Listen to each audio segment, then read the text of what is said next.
दिल्ली में हुई भारी बारिश से भारत मंडपम का अहाता पानी से भर गया। कांग्रेस ने किया तंज, तरक्की बेरही बेमिसाल। कौमी दारुल हुकूमत दिल्ली में जारी G20 सरबराही इजलास के दौरान मौसलाधार बारिश हुई है, जिसकी वजह से भारत मंडपम के अहाते में पानी भर गया। G20 मेंबरान की मेजबानी के लिए बनाए गए भारत मंडपम की तस्वीर सोशल मीडिया पर वायरल हो रही है, जिसमें चारों तरफ पानी ही पानी नजर आ रहा है। उसको लेकर कांग्रेस ने मोदी हुकूमत को निशाना बनाया है। हफ्ते को पीएम मोदी ने भारत मंडपम में 30 से ज्यादा ममालिक और तंजीमों के सरकर्दा रहनुमाओं की मेजबानी की। अब भारत मंडपम का अहाता पानी से भरा हुआ है और उससे मुतालिक वीडियो वायरल हो रही है। सोशल मीडिया प्लेटफॉर्म पर पानी से भरे भारत मंडपम की वीडियो शेयर करते हुए कांग्रेस के लीडर BV श्रीनिवास ने कहा कि भारत मंडपम में तरक्की विकास तीर रही है।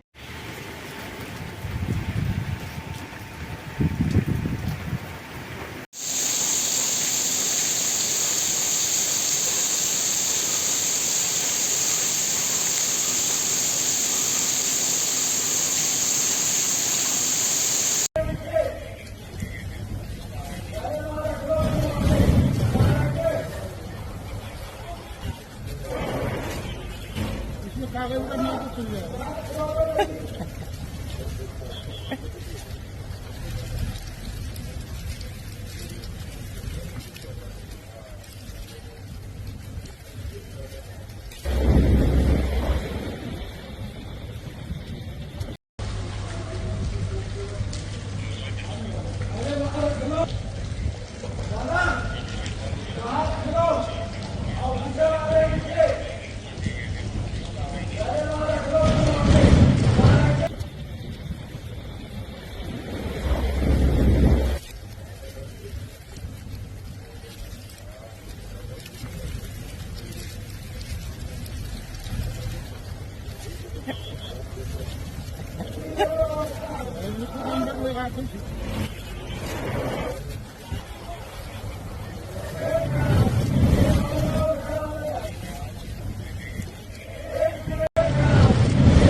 Thank you.